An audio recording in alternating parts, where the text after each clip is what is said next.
Hello friends, my name is Dharmil Gathani. I am a student of level 2. My project name is Movable Robot.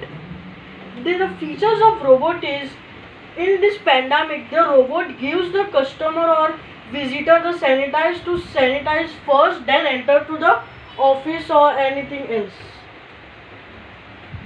Now I will show you how this works.